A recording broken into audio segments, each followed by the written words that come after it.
Alright, so in this video I'm going to show you how to draw a cartoon fox. We'll start with a circle, and then we'll do an oval for the body. And from here we'll just find a center line. On the face we'll draw it vertically and then also horizontally. And this will help give us a sense of form, so it's not just flat shapes. So continuing on with this, we'll draw some ovals for the legs and for the feet. The feet will add a flat line at the bottom, and that will just sort of give us an impression of the ground plane. And then for the center of the chest, it's a V-like shape or upside down triangle. A couple more ovals, smaller for the front feet. And just sort of bring in those lines on the side of that lower oval to imply that the legs are tapering down towards the feet. We can now erase some of this back as we go, just so it's a little bit more discernible. Now we can draw in the nose. It's basically an upside down triangle. We'll put that right on that center line. We'll use a W-like shape or upside down bird is kind of what I see there. And then a U-like shape for the bottom or opening of the mouth. And so you see it's really just a combination of a couple of those really simple ideas, and we can get a pretty cartoony looking mouth. Put a little C curve over the top of the nose, a couple ovals for the eyes. You can shape out that snout just a little bit. And so now we can get in the pupils. Again, just a couple more ovals. Obviously you can play around with a lot of variation here since the eyes are so expressive. Lots of things you could try. And so now I'm using some triangular like shapes for the side of the fur or the side of the face.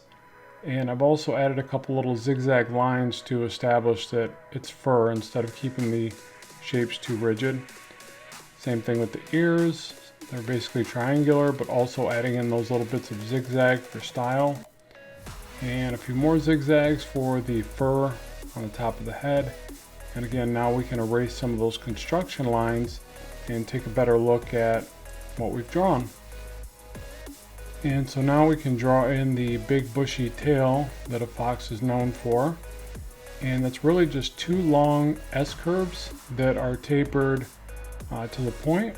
And then we can also use some S-curves for the two-tone of the fur. So from the snout to the side of the face. A couple little bumps to make it look like a tongue inside the mouth. And then some zigzag lines in the shape of an oval or a peak down the chest.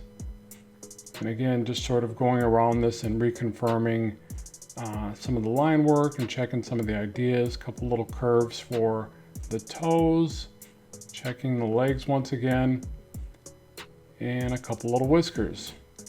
Oh, and we can't forget the glares to the eyes. That's the part that makes the eyes look more wet and even dimensional. I think I pulled those out, but I'll put those back in. And so now we can soft erase this, or I like to convert it to a blue line, and we can start to ink the work. So to do this, you really want to get your ink settings just right on your device. I'm using a XP Pro 24 Artist Pro, excellent device.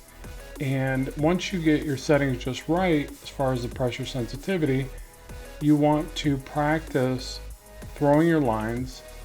And so a couple ways to think about this is, one is that you practice a long consecutive curve, sort of like those sweeping S curves on the tail, and almost envisioning your starting point and your end point as you pull the line.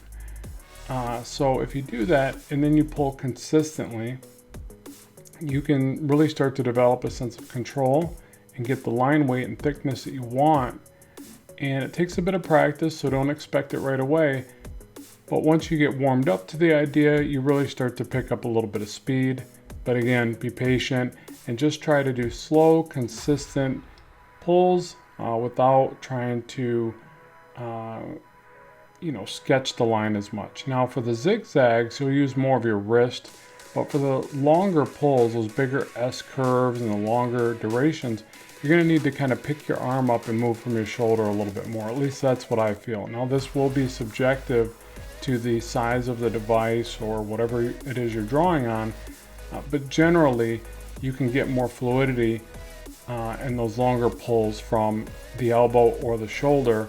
And then again, the short, concise things might tend to be smaller on the screen and more from the wrist.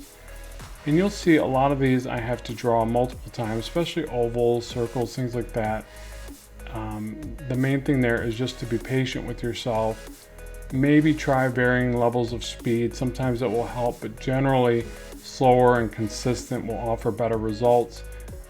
But there are those times when, from a certain angle, you can throw a line a bit faster and get almost, I don't want to say lucky, but it'll sometimes hit the mark, and then you're sort of relieved that, especially if it's one that you've tried to draw over and over. But again, like all things, with a lot of practice, you're going to get better, faster, more confident at this.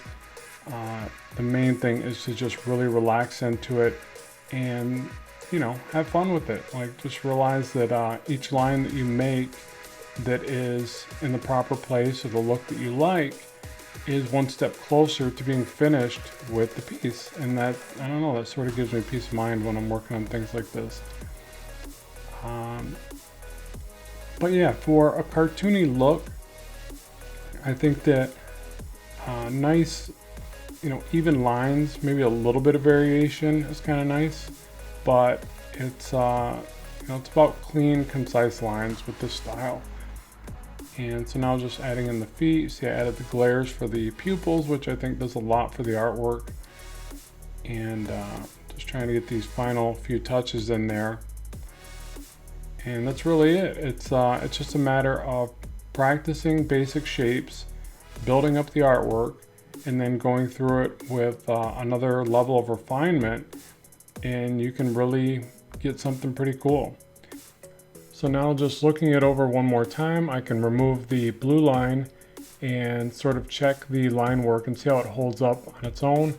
This is usually the time when I will go in and maybe fill in some solid shapes if I feel like it feels a bit too soft or lacks, a sense of,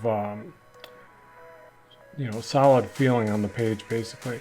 So areas like the inside of the mouth can be filled in. Obviously, eyebrows are always a good idea. They add a lot of expression to the character. So I'll just touch up those areas, and I can also go back and thicken up any lines as needed. So I hope you've enjoyed today's video tutorial. I would love to know what you think. More on the way soon. Good luck with your art, and bye for now.